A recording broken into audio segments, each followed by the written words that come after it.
রব্বে করিম বলে, তুমি যেরকম এতগুলা আক্রমণাত্মক দাঁতের মধ্যে জিহ্বাটাকে বাঁচাই চলো, এই জিহ্বার ব্যবহারও তুমি সেইভাবে করিও যেন আমার কোনো বান্দার সম্মানে আঘাত না আসে, মনের মধ্যে আঘাত না আসে। বলেন না সুবহানাল্লাহ।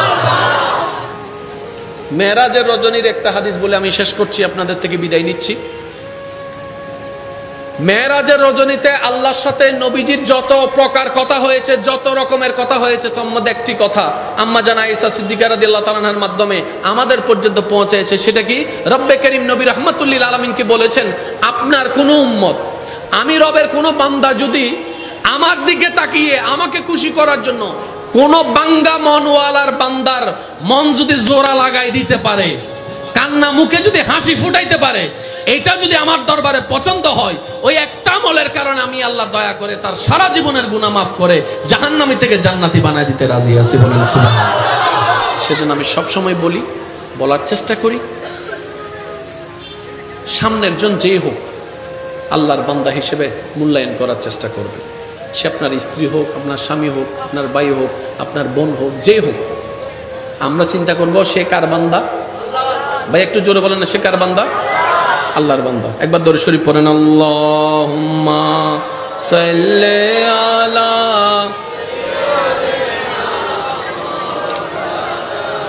মুহাম্মাদ ওয়া আলা আলি।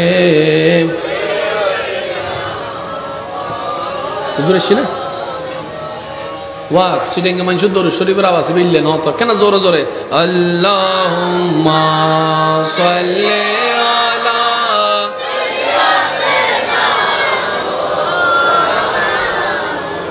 ওয়া আলা আলি সাইয়্যিদিনা।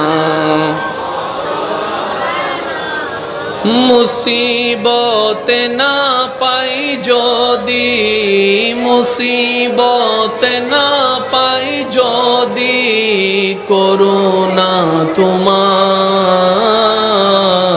কবরে হাসরে কি হবে আমার। হুজুর আইসি একবার হন মারহাবা। বল হাইলে আওয়াজ হইতাম হইতে আর কেন জোরে আর কেন জোর হন ভাই মারহাবা। মুসিবত না পাই যদি, মুসিবত না পাই যদি, করুণা তোমার